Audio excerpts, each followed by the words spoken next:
ஐப்பசி மாத பௌர்ணமியை ஒட்டி திருவண்ணாமலை கிரிவல பாதையில் 1,00,000 பக்தர்களுக்கு அன்னதானம். திருவண்ணாமலை நவம்பர் 16 ஐப்பசி மாத பௌர்ணமியை ஒட்டி திருவண்ணாமலை கிரிவல பாதையில் ராமன் பிள்ளை என்கின்ற காட்டு சிவா மகா யோசி சித்தர் அன்னதான சேவை மையம் சார்பில் 1,00,000 கிரிவல பக்தர்களுக்கு நேற்று அன்னதானம் வழங்கப்பட்டது.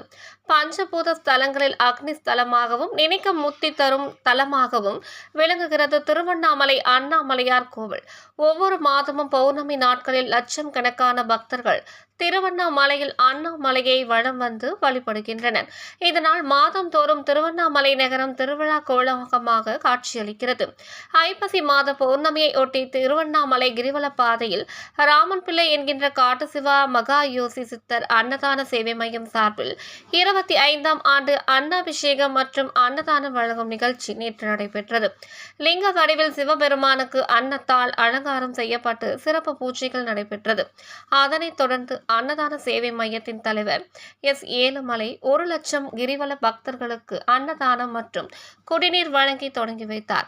இதில் காட்டு சிவா மகா யோசி சித்தர் அன்னதான சேவை மையத்தின் செயலாளர் தவமணி மற்றும் அறங்காவலர்கள் கலந்து கொண்டனர். கிரிவல பக்தர்களுக்கு அன்னதானம் வழங்கும் ஏற்பாடுகளை நாமக்கல் மாவட்ட பரமத்தி வேலூர் அண்ணாமலையார் அன்னதான குழுவின் நிர்வாகி எம். ராஜகோபால் மற்றும் நிர்வாகிகள் செய்திருந்தனர். தீபமலையார் செய்திகளுக்காக தலைமை ஆசிரியர் வி. மூர்த்தியுடன் செய்தி வாசிப்பாளர் வித்யா.